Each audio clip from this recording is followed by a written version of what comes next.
Sri Jibon B. IAS Secretary, Department of Housing and Urban Affairs, অসমৰ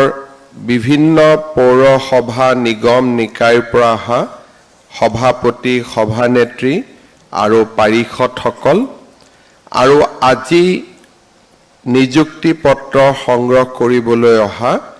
আমাৰ পৌৰ কৰ্মী আৰু আন অতিথিসকল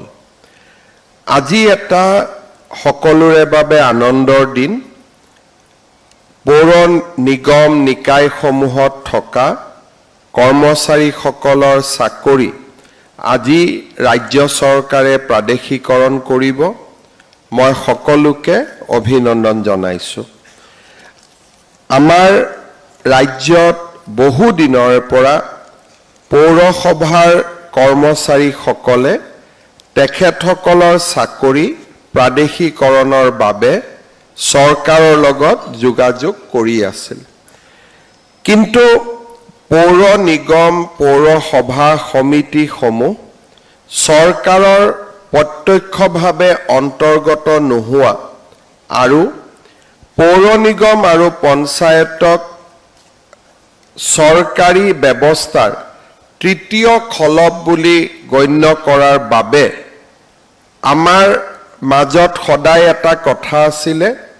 যে আমি প্ৰয়োজন হলে পুঁজিৰ যোগান ধৰিম কিন্তু তেখেতসকলৰ চাকৰি আমি সংবিধান মতে চৰকাৰীকৰণ বা প্ৰাদেশিকৰণ কৰিব নোৱাৰো যোৱা প্ৰায় দুটা দশক জুৰি এই বিতৰ্ক ৰাজ্য চৰকাৰৰ ভিতৰত চলি আছিলে আৰু তাৰ পৰিপ্ৰেক্ষিতত আমি কেইবাবাৰো প্ৰচেষ্টা কৰাৰ পিছতো পৌৰ নিগম নিকায় কৰ্মচাৰীসকলক প্ৰাদেশিকৰণ কৰিবলৈ সম্ভৱ বা বাস্তৱ আমি কৰিব পৰা নাছিলো মোৰ মনত আছে যে এই বিষয়ে 2011, 12, 13 চন আদিত প্ৰায় সিদ্ধান্ত হৈ গৈছিল কিন্তু শেষ সময়ত কিবা নহয় কিবা অজুহাতৰ বাবে এই কামটো হোৱা নাছিলেগৈ যেতিয়া আমাৰ অজন্তা নেওগ ডাঙৰীয়ানী আৰবান এফেয়াৰ্ছৰ মন্ত্ৰী আছিলে তেতিয়া এই বিষয়টো কেবিনেট পৰ্যন্ত গৈ পাইছিলেগৈ কিন্তু কেবিনেটত ইয়াক মঞ্জুৰি দিব পৰা হোৱা নাছিল যোৱাবাৰো আমাৰ চৰকাৰত যেতিয়া পীযুষ হাজৰিকা ডাঙৰীয়া মন্ত্ৰী আছিলে তেতিয়াও আমি প্ৰচেষ্টা চলাইছিলো যে প্ৰাদেশিকৰণ হওক বা কন্ট্ৰেকচুৱেলক হওক আমি কৰ্মচাৰীসকলক নিশ্চিত দৰমহা যাতে পাব পাৰে তাৰ ব্যৱস্থা কৰিব লাগে সেই সময়তো বিধানসভাত আইনখন পাছ হোৱাৰ পিছতো বিভিন্ন কাৰিকৰী কাৰণত আমি আইনখনক ৰূপায়ণ কৰিব নোৱাৰিলো আৰু তাৰ ফলত কৰ্মচাৰীসকল চৰকাৰীকৰণ বা প্ৰাদেশিকৰণ হ'ব নোৱাৰিলে মই নিজে দেখিছিলো যে মন্ত্ৰী অজন্তা নেওগ আৰু মন্ত্ৰী পীযুষ হাজৰিকাই সেই সময়ত বহুত প্ৰচেষ্টা কৰিছিল ব্যক্তিগত প্ৰচেষ্টাও কৰিছিল আৰু গোটেই প্ৰক্ৰিয়া সম্পূৰ্ণ কৰাৰ পিছতো শেষ সময়ত ই থাকি গৈছিল এইবাৰ আমি আকৌ এটা প্ৰচেষ্টা চলাইছিলো আৰু বিভিন্ন আইনগত আখুৱাসমূহ দূৰ কৰি আমি অসম পৌৰ নিগম কৰ্মচাৰী প্ৰাদেশিকৰণ আইন 2025 আমি বিধানসভাত অনুমোদন কৰিছিলো আৰু এই আইনখনত 2013 চনৰ 4 ছেপ্টেম্বৰ তাৰিখৰ পূৰ্বৰে পৰা কৰ্মৰত আমি কৰ্মচাৰী বা বিষয়াসকলক প্ৰাদেশিকৰণৰ সুবিধা দিছিলো লগতে আমি এটা ব্যৱস্থা ৰাখিছিলো যে চৰকাৰী কৰ্মচাৰী নিযুক্তিৰ দিনটোৰ পৰাই আমি তাক ধৰিব লাগে ফলত বিত্তীয়ভাৱে কিছু কৰ্মচাৰী নিজকে ডিসএডভান্টেজিয়াস বুলিও ভাবিব পাৰে ইনিশিয়াল পিৰিয়ডটোত সেইভাবে কোনোবাই যদি নিজে প্ৰাদেশিকৰণ হ'ব নোখোজে তেওঁলোকে বৰ্তমানৰ দৰে পৌৰ নিগম নিকায়সমূহৰ পৰা দৰমহা লৈ নিজৰ কাম কৰি থাকিব পাৰিব 1000 44 গৰাকী কৰ্মচাৰী আমি প্ৰাদেশিকৰণত অনুমোদন জনাইছিলোঁ আৰু 634 গৰাকীয়ে এই প্ৰাদেশিকৰণৰ বাবে সন্মতি দিছিলে আৰু আজি আমি আপোনালোকক নিযুক্তি পত্ৰ দিবলৈ ইয়াত আজি আমি সমবেত হৈছোঁ আমাৰ পৌৰ নিগম অসমত গঠন হোৱা প্ৰায় 50 ইয়াৰ্ছ হৈ গ'ল 48 বছৰ 50 ইয়াৰ্ছ তাতকৈও বেছি পৌৰ নিগমৰ আমাৰ পুৰণা পৌৰ নিগম আছে নিকায় আছে প্ৰথমবাৰৰ বাবে আপোনালোকে আজি চৰকাৰী কৰ্মচাৰীৰ মৰ্যাদা লাভ কৰিব আমাৰ চৰকাৰী কৰ্মচাৰী হলে কেইটামান নতুনকৈ আমি সুবিধা পাব পাৰো যি কেইটা সুবিধা আপোনালোকেও পাব প্ৰথম আমি নিয়মিত দৰমহা পাব পাৰিম যেটো আমাৰ বাবে খুব ডাঙৰ এটা ৰিলিফ কাৰণ নহলে আমি 16 finance commission 15 finance commission 6 finance commission 5 finance কমিশনৰ ডিভলিউশনৰ টকা নহালৈকে আমি বহুতে দৰমহা নাপাওঁ আৰু 2-3 খন পৌৰ নিগম নিকায় বাদ দি নিজে দৰমহা দিব পৰা অৱস্থাটো তেওঁলোক নাথাকে গতিকে স্বাভাৱিকভাৱে পৰিয়ালটো চলোৱাত আপোনালোকৰ যথেষ্টখিনি কষ্ট হৈছিল এতিয়া আমি মাহৰ 1 তাৰিখে যি ধৰণে আমি দৰমহা পাব লাগে আন কৰ্মচাৰীয়ে পায় তেনেকে আমি পাব পাৰিম আৰু ডিপাৰ্টমেণ্টে অলপমান ইনিশিয়েল কামখিনি ঠিক কৰি দিলে আমি অহা মাহৰ প্ৰায় 1 তাৰিখে দৰমহা পাব পাৰো মই নিশ্চিত যে ডিপাৰ্টমেণ্টে সেই দিশত কামখিনি কৰি দিব যেহেতু এতিয়া আইনগত কোনো বাধা নাই দ্বিতীয় আমাৰ চৰকাৰে কেইদিনমান আগতে ইউপিএছৰ অনুমোদন কৰিছে আগত এনপিএছ আছিলে ওপিএছ আছিলে এতিয়া ইউনিফাইড পেনশন স্কিম অৰ্থাৎ ইউপিএছ হ'ব ইউপিএছত 16% কন্ট্ৰিবিউশন ষ্টেটে কৰে 10% কন্ট্ৰিবিউশন কৰ্মচাৰীয়ে কৰে কিন্তু পেনশন আৰু যি আমাৰ পেনশনৰ লগত যেটো ডিয়াৰনেছ এলাউন্স সেইটো আমি আগৰ ওপিএছৰ দৰে পাম যদি আমাৰ 10 ইয়াৰ্ছতকৈ ওপৰত চাকৰি থাকে আৰু 10 ইয়াৰ্ছ চাকৰি থাকিলেও আমি এটা নিৰ্দিষ্ট পেনশন পাবলৈ সক্ষম হ'ম সেই বিষয়ে আজিৰে পৰা আপোনালোকে ইউপিএছত নিজক অন্তৰ্ভুক্ত কৰিব পাৰিব ইউপিএছৰ লগত এনপিএছও চলি থাকিব গতিকে আপোনালোকে কম্পেয়াৰ কৰিব পাৰিব যে ইউপিএছে আপোনালোকক লাভ বেছি দিব নে এনপিএছে লাভ বেছি দিব আৰু দুইটাৰ যিকোনো এটা পেনশন স্কিমত আপোনালোকে সোমাব পাৰিব 3 নম্বৰ চৰকাৰী কৰ্মচাৰী হোৱাৰ লগে লগে আপোন ঘৰ আপোন বাহন আদি দৰে সুবিধাত আপোনালোকে নিজকে অন্তৰ্ভুক্ত কৰিব পাৰিব চতুৰ্থতে যেটো আটাইতকৈ প্ৰয়োজনীয় আপোনালোকে এতিয়া ফুল মেডিকেল ৰিইম্বাৰ্সমেন্টৰ কাৰণে আপোনালোক এলিজিবল হ'ব আমাৰ যেটো মুখ্যমন্ত্ৰী লোকসেৱা আৰোগ্য যোজনা আছে আপোনালোকে তাত ইমিডিয়েটলি আপোনালোকে তাত ৰেজিষ্টাৰ কৰিব আন চৰকাৰী কৰ্মচাৰী সকলে যেনেকে মেডিকেল ৰিইম্বাৰ্সমেন্ট পায় তেনেকে আপোনালোকে মেডিকেল ৰিইম্বাৰ্সমেন্ট পাবলৈ সক্ষম হ'ব ইয়াৰ পিছত আমাৰ কৰ্মচাৰী সকলৰ বিপদৰ সময়ত সাবৰ কাৰণে আমাৰ চৰকাৰে কেইবাটাও অতিৰিক্ত ব্যৱস্থা কৰিছে আজি আমি নিবিচাৰো কিন্তু কৰ্মৰত অৱস্থাত কোনোবা চৰকাৰী কৰ্মচাৰী যদি মৃত্যু হয় তেতিয়া হলে তেওঁৰ পৰিয়ালে আপ টু 60 ইয়াৰ্ছ আজি যি ধৰণে আমি দৰমহা পাই আছো তেনেকে ফুল স্যালাৰি পাই থাকিব পৰিয়ালটোৰ কাৰণে এটা ডাঙৰ ৰিলিফ হয় যে আমি নিবিচাৰো কিন্তু মানুহ মৰণশীল আমি কোনেও ক'ব নোৱাৰো কোন কিমান দিন আছো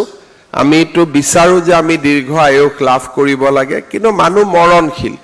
আৰু সদায় আমাৰ ফ্যামিলিৰ কাৰণে এটা চিন্তা মূৰত থাকে এতিয়া আমি আমাৰ যদি কিবা কাৰণত এনেকুৱা দুৰ্ঘটনা হয় আমাৰ দৰমহাটো তৎকালীনভাৱে আমাৰ ফেমিলিয়ে পাই থাকিব আমি ৰিটায়াৰমেণ্ট হোৱা দিনলৈকে আৰু ৰিটায়াৰমেণ্টৰ পিছত তেওঁলোকে NPS UPSত আপোনালোকৰ যেনেকুৱা স্কিম আছে তেনেকে তেওঁলোকে পেনশন পাই থাকিব আমাৰ চৰকাৰে আৰু কেইটামান কাম আৰম্ভ কৰিছে যদি কিবা কাৰণত আমাৰ এক্সিডেন্ট হয় মৃত্যু হয় পাৰ্মানেন্ট ডিজেবিলিটি হয় তেতিয়াও আমি 1,80,00,000লৈকে আমি উইদাউট প্ৰিমিয়াম আমি ইন্সুৰেন্স লাভ কৰিব পাৰো ইয়াৰ লগতে আমাৰ চৰকাৰে দিয়া গ্ৰেচুইটি আদিৰ উপৰিও আমাৰ স্যালাৰি একাউন্ট ষ্টেট বেংকত হলে আমি এডিশনাল 10 লাখ টকাৰ যদি কিবা কাৰণত আমাৰ মৃত্যু হয় নৰ্মেল ডেথ হলেও আমি 10 লাখ টকা গ্ৰেচুইটি পাব পাৰো চৰকাৰখিনিক বাদ দি এক প্ৰকাৰ আজি চৰকাৰী কৰ্মচাৰীৰ যেটো সোশিয়াল সিকিউৰিটি সেইটো আমি যথেষ্টখিনি বৃদ্ধি কৰিছো এতিয়া লাহে লাহে আমি মেডিকেল ৰিইম্বাৰ্সমেন্টৰ জাগাত ক্যাশলেস ট্ৰিটমেন্টলৈকে গৈ আছো আজি আমাৰ হস্পিটালত গলো ৰিইম্বাৰ্সমেন্ট যেতিয়া হৈ থাকিব কিন্তু আমি ক্যাশলেস ট্ৰিটমেন্ট পাম ভাৰত আৰু অসমৰ কেইবাখনো হস্পিটালত আমি ক্যাশলেস ট্ৰিটমেন্টৰ কাম আৰম্ভ কৰিছো অহা বছৰলৈকে বা তাৰ পিছৰ বছৰলৈকে ই আৰু বৃদ্ধি পাই গৈ থাকিব গতিকে চৰকাৰী কৰ্মচাৰীৰ কেইবাটাও সুবিধা আপোনালোকে লাভ কৰিব কাৰণ আজিৰ পৰা আন এজন চৰকাৰী কৰ্মচাৰী আৰু আপোনালোকৰ মাজত কোনো পাৰ্থক্য নাথাকিব ডেফিনেটলি যেতিয়া আমি আপোনালোকক চৰকাৰী কৰ্মচাৰী বুলি ধৰি লম প্ৰয়োজন সাপেক্ষে আপোনালোকে ট্ৰান্সফাৰকো মানি ল'ব লাগিব অৰ্থাৎ আপোনালোকে ভাবি লৈছে যে নহয় আমি ইয়াতে থাকিম তেওঁলোকৰ কাৰণে অলপ অসুবিধা হ'ব কিন্তু আদাৰৱাইজ আমাৰ স্বাগত সতীৰ্থ পোৰ্টেলো আছে কোনোবা যদি বৰাক উপত্যকাৰ মানুহ বৰাক উপত্যকাত আছে স্বাগত সতীৰ্থ পোৰ্টেলৰ জৰিয়তে আপোনালোকে মিউচুৱেল ট্ৰান্সফাৰো কৰিব পাৰিব অৰ্থাৎ বহু দিন যদি কোনোবা মনত ইচ্ছা আছে যে আমি ঘৰৰ কাষৰ মিউনিসিপালিটিখনত যাব লাগে মই কিন্তু উপায় নাই ইয়াতে সোমালো এতিয়া চৰকাৰেও আপোনালোকক ট্ৰান্সফাৰ কৰিব পাৰিব আৰু আপোনালোকে নিজেও ট্ৰান্সফাৰ ল'ব পাৰিব দুইটা অপচন এটো নহয় যে ট্ৰান্সফাৰ মানে অকল চৰকাৰে কৰিব পাৰিব আপোনালোকে নিজেও ট্ৰান্সফাৰৰ সুবিধাটো ল'ব পাৰিব গতিকে বহুখিনি আমাৰ ই এটা আমাৰ জীৱনলৈ পৰিৱৰ্তন আনিব পৌৰ নিগম নিকায়বিলাকক আমি শক্তিশালী কৰাৰ কাৰণে কেইবাটাও ব্যৱস্থা লৈছো এক্সিকিউটিভ অফিচাৰ আপোনালোকে দেখিছে এতিয়া ষ্টেটে ৰিক্ৰুটমেন্ট কৰিছে ডিব্ৰুগড় শিলচৰ গুৱাহাটীত আমি IS বা ACS অফিচাৰক আমি কমিশনাৰ হিচাপে দিয়াৰ ব্যৱস্থা আৰম্ভ কৰিছো টকা পইচাৰ বিত্তীয় দিশটো চাবৰ কাৰণে আমি ফাইনেন্স এণ্ড একাউণ্টছ অফিচাৰৰ ব্যৱস্থা কৰিছো আৰু এজন আমি ইঞ্জিনিয়াৰে দি পেলাই আমি টেকনিক্যাল কেডাৰ এটাও নিৰ্মাণ কৰিছো প্ৰথমতে আমি সিলেক্টেড মিউনিসিপালিটিত কৰিছিলো কিন্তু এতিয়া আমি গোটেই কেটা মিউনিসিপালিটিতে এই ব্যৱস্থাটো আমি আৰম্ভ কৰিবলৈ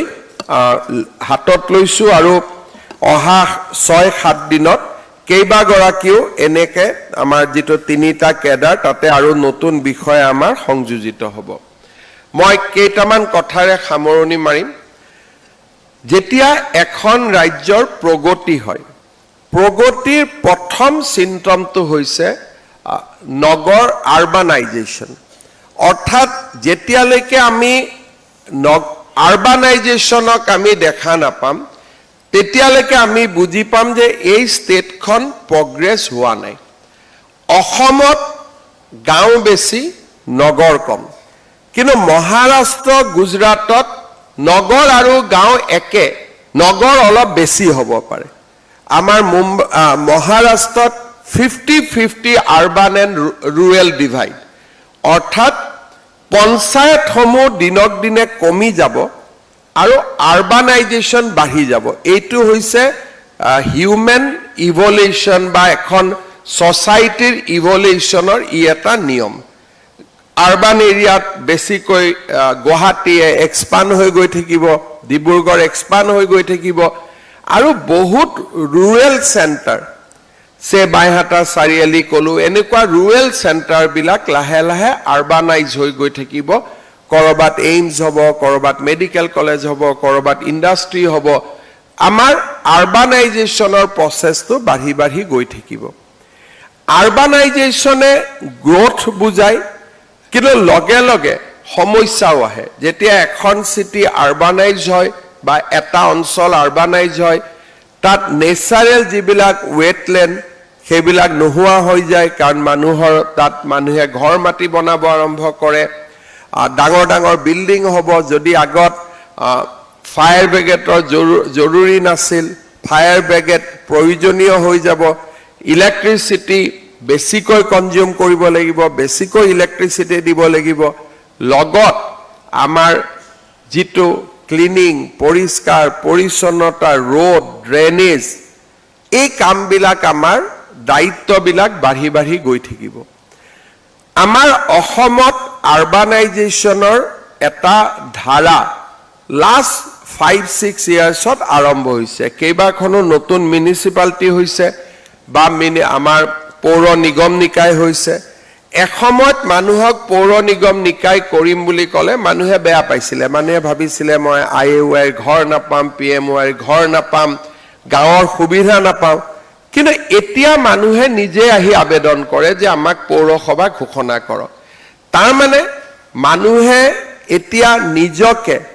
যে আমি এটা নগৰীয়া সভ্যতাৰ অংশ হম এই চিন্তাধাৰাটো মানুহৰ মনত আছে আজিও 6-7খন এপ্লিকেশ্যন আমাৰ গাঁৱত আছে যোনে নগৰলৈকে যাব খুজিছে এই ধৰণে আৰবানাইজেশ্যনৰ প্ৰচেছটো আমাৰ বাঢ়ি বাঢ়ি গৈ থাকিব সেকেন্ড যি আৰবানাইজ অলৰেডি আৰবানাইজ হৈ আছে তাতে ইনফ্ৰাষ্ট্ৰাকচাৰ আৰু হাউচিং বাঢ়ি বাঢ়ি গৈ থাকিব মানুহৰ ডিমান্ড বেছি হ'ব ক্লিনিঙৰ পৰা আৰম্ভ কৰি ফায়াৰ ব্ৰিগেডৰ পৰা ইলেক্ট্ৰিচিটিলৈকে নগৰীয়া সুবিধাবিলাকৰ প্ৰয়োজনীয়তা বেছি হ'ব মই আশা কৰিম যে আপোনালোকে এই চৰকাৰেও পুঁজি যোগান ধৰিব আপোনালোকেও এটা দায়িত্ব সহকাৰে নগৰীয়া সুবিধাসমূহ ৰাইজক প্ৰদান কৰিবৰ বাবে চেষ্টা কৰিব এটা ডাঙৰ আমাৰ সকলোৰে দিল্লীত বা যেতিয়া আমি আন প্ৰদেশৰ লগত তুলনা কৰোঁ এটা ডাঙৰ বদনামে কক বা ডাঙৰ ইস্যুৱে কক সদায় কেন্দ্ৰীয় চৰকাৰে আমাক জনায় যে আমাৰ ৰেভিনিউ কালেকশ্যন নেশ্যনেল এভাৰেজতকৈ বহুত কমত আছে পৌৰ নিগমত যোৱা 3-4 বছৰ আমি গুৱাহাটীত চেষ্টা কৰিছিলোঁ অলপ বাঢ়িছে তথাপিতো মই সন্তুষ্ট নহয় কাৰণ যেতিয়া আমি ইলেক্ট্ৰিচিটি কানেকশ্যনৰ লগত কম্পেয়াৰ কৰোঁ আমাৰ হোল্ডিং সদায় কম থাকে যেতিয়া আমি কওঁ যে ইলেক্ট্ৰিচিটি কানেকশ্যন কাটি দিম হোল্ডিং টেক্স নিদিলে তেতিয়া বাঢ়ে আদাৰৱাইজ নাবাঢ়ে তাৰ মানে আমি নিজেও নাম্বাৰটো সাৰপ্ৰেছ কৰোঁ বা মানুহেও আমাক আসল ডিসক্লোজাৰ নিদিয়ে প্ৰত্যেক নগৰতে 10% 5% মানুহ তেনেকুৱা থাকে আৰু সমাজতে থাকে কিন্তু ৰেভিনিউ যদি নাথাকে যিজন মানুহে হোল্ডিং টেক্স নিদিয়ে তেৱে বেছিকৈ আপত্তি কৰে যেতিয়া সন্মুখত গাৰ্বেজ থাকে দিয়াবিলাকে ইমান আপত্তি নকৰে নিদিয়াজনে বেছিকৈ আপত্তি কৰে যে ইয়াতে আমাৰ ঘৰৰ গাৰ্বেজটো আজি উঠাই নিয়া নাই তেতিয়া তেওঁক যদি সোশ্যাল মিডিয়াত লিখা মানুহজনক যদি গৈ খুদে যে আপুনি হোল্ডিং টেক্স দিব দিয়া নাই বোলে মই কিয় টেক্স দিব লাগে আৰু তেওঁৰে আপত্তি বেছি হয় তাৰ মানে সমাজত যিখিনি মানুহে বহুত বেছি অভিযোগ দি থাকিব সেইখিনি মানুহৰ কমপ্লায়েন্সৰো প্ৰবলেম থাকিব আৰু তেওঁলোকে এই কাৰণে বেছিকৈ কয় যাতে আপোনালোকে তেওঁলোকৰ ফালে চকুৱে দিব নোৱাৰে তেওঁলোকে নিজৰ চাৰিওফালে এটা সমী ভয় পৰিৱেশ সৃষ্টি কৰে নাই এওঁৰ ঘৰত যাব নোৱাৰি দেই কি লিখি দিয়ে ঠিক নাই কাক ফোন কৰে ঠিক নাই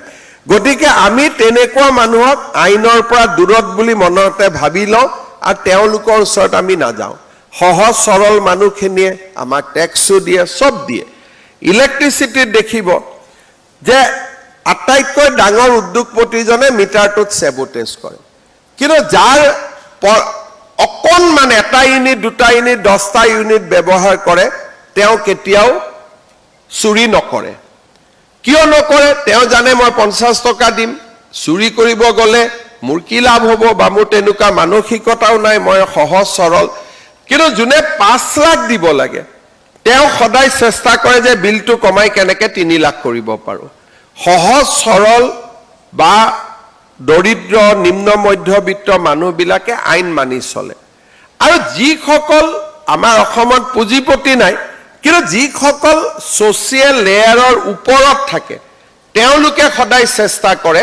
যে কিবা কৰি আমি চৰকাৰৰ পৰা অলপ 5 লাখৰ জায়গা 3 লাখ কৰিব পাৰো নেকি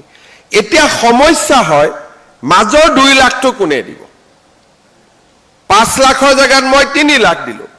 50 টকা দিয়াজনে 50 টকা দি থাকিলে মাজৰ 2 লাখটো কোনে দিব এই 2 লাখটো নিদিয়া কাৰণে ইলেক্ট্ৰিচিটিৰ দাম প্ৰত্যেক বছৰে বাঢ়ি গৈ থাকে আৰু তাৰ পইচাটো কোনে দিয়ে এই 50 টকা দিয়াজনৰ ইলেক্ট্ৰিচিটিৰ বিল 100 টকা হৈ যাব 5 বছৰত কাৰণ কৰবাত যেতিয়া লিকেজ আছে সেই লিকেজটো চৰকাৰে কাৰ পৰা ল'ব চৰকাৰে যিজনে সদায় চৰকাৰক মানি চলে তেওঁৰ পৰাই ল'ব কমপ্লায়েন্স যাৰ বেছি তেওঁৰ পৰা ল'ব আৰু যোনে কমপ্লায়েন্স নাই তেওঁলোকৰ ওচৰত গৈয়ে আমি নাপাম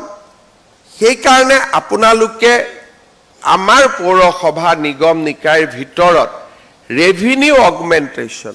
আৰু ৰেভিনিউ দুখীয়া মানুহে আমাৰ নষ্ট নকৰে মধ্যবিত্ত মানুহে নষ্ট নকৰে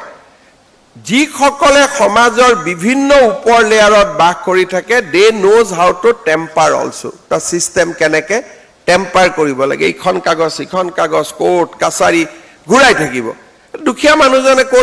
কোৰ্ট কাছাৰীত যাব তেওঁলোকৰ কাৰণে আমিয়ে সব সেই কাৰণে আপোনালোকে প্ৰথম বিল্ডিং পাৰমিশনৰ পৰা আৰম্ভ কৰি ট্যাক্স কালেকশনলৈকে যিমান পাৰে কেনেকে মিউনিসিপালিটিখনক আমি ৰেভিনিউ দিব পাৰো কেনেকে পৌৰ নিগম নিকায়খনক আমি ৰেভিনিউ দিব পাৰো কাৰণ ৰেভিনিউ নহলে আমি মাত্ৰ দৰমহা খাই থাকিব লাগিব মানুহৰ কাম কৰিব নোৱাৰো সকলোৱে আমি কাম কৰিব বিচাৰো আৰু কাম কৰাৰ মূল উপাদানটো হল যে আমাৰ ৰেভিনিউ হ'ব লাগে সেকেন্ড সিটিজেন সাৰ্ভিস মানুহক যেতিয়া আমি কষ্ট দিও মানুহজনক যেতিয়া ঘুৰাই ফুৰো ৰুমত থাকোতে আমি বুজি নাপাওঁ কিন্তু প্ৰত্যেক মহলা প্ৰত্যেক জায়গা স্কুল কলেজ লাহে লাহে সেই মানুহজনৰ কথা বিয়পি পৰে আৰু তেওঁ লৰা ছোৱালীয়ে লাজ পোৱা হয় মাজে মাজে যে মোৰ দেউতা অমুক বুলি কবৰ কাৰণে কাৰণ সৰু টাউন কাৰোবাৰ পৰা যদি আমি টকা 1000 ললো কোনেও সিক্ৰেট কৰি নাৰাখে লাহে লাহে 10 বাৰ 1000 লোৱাৰ পিছত আপোনাৰ কপালতো 1000ৰ নোট এখনে বহি যাব যে 1000 টকীয়া বাবু বুলিয়ে কোৱা আৰম্ভ কৰিব কাৰণ অসমখন সৰু জায়গা আমি সবে কিবা এটা কৰি মনত ভাবি থাকিম আমাৰ বিষয়ে এও নাজানে দেই কিন্তু সত্য সেইটো নহয় সবে সবৰ বিষয়ে জানে এতিয়া যদি মোক কয় যে অমুকখন মিউনিসিপালিটি অমুকখন ডিসি অফিসৰ আটাইতকৈ টকা লোৱা অফিসাৰ কোনজন আধা ঘণ্টাতে খুধি পেলাই আপোনালোকক মই নামটো দি দিব পাৰো কিয়কে 10 জনক ফোন কৰিলে নামটো দি দিব তেনেকে মন্ত্ৰীৰো আইএছৰো এসিএছৰো আমি নিজকে ভাবো আমাক কোনেও দেখা নাপায় কিন্তু আসলতে আমাক সকলোৱে দেখা পাই থাকে আমিতো ভগৱান নহয় যে নিজক নোহোৱা কৰি চলি থাকিম আমাক কোনেও দেখা নাপাব আমাক সবে দেখা পাই থাকে আমি মনত ভাবো যে আমাক দেখা নাপায় বুলি আসলতে আমাক সকলোৱে দেখা পাই থাকে সেই কাৰণে আমি লোকচক্ষুৰ আৰত একো কৰিব নোৱাৰো মানুহে এক্স্যাক্টলি দেখি থাকে আৰু সেই কাৰণে আপোনালোকে দেখিব যে সামাজিক বাতাবৰণটোত আমাৰ প্ৰতিষ্ঠাবিলাক কমি গৈ থাকে আৰু যিসকলে ভাল কাম কৰে উপজাতি মানুহজনক সহায় কৰে দুখন টেবুল পাৰ কৰাই দিয়ে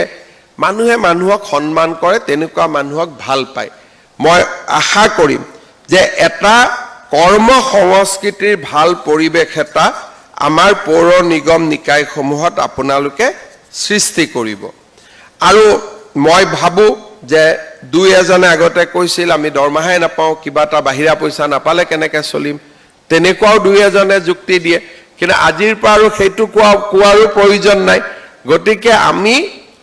নিজকে সকলোৱে অনুভৱ কৰিম যে আমি আমাৰ নিগমখনক নিকায়খনক শক্তিশালী কৰিম, সজাম, সুন্দৰ কৰি চিটিখন ৰাখিম, সুন্দৰ কৰি ব্যৱস্থাটো ৰাখিম আৰু এটা সিটিজেন সাৰ্ভিস দিয়াৰ কাৰণে আমি প্ৰয়াস কৰিম। মানুহক সৰু সৰু কথাত মানুহে বেছিকৈ নজৰ দিয়ে। আজি কাৰোবাৰ ঘৰত বিয়া পাতিব লাগে, কিবা এটা পাৰমিশন লাগে, কামটো সোনকালে কৰি দিলো নে নাই, সৰু কথাত মানুহৰ চকু বেছি থাকে। ডাঙৰ পাইপলাইন বহিলে নে নাই, ডাঙৰ ড্ৰেইনেজ হল নে নাই, মানুহে ইমান খবৰ নাৰাখে। সৰু সৰু কথা, মিউনিচিপালিটিৰ এখন এনঅচি লাগে, এনঅচিখন দিব পাৰি, নিদি তেওঁক ঘূৰাই আছো, সেইটোত বেয়া পায়। কিন্তু ডাঙৰ কথা বোলে ৱাটাৰ সাপ্লাই স্কিম হ'ব লাগে, ডাঙৰ স্কিম লাহে লাহে হ'ব, তাত মানুহৰ পেচেন্স থাকে। সেইকাৰণে আমি সেৱা ক্ষেত্ৰৰ জৰিয়তে যিবিলাক সেৱা আৰম্ভ কৰিছো, সেইবিলাক অন টাইম মানুহে পালে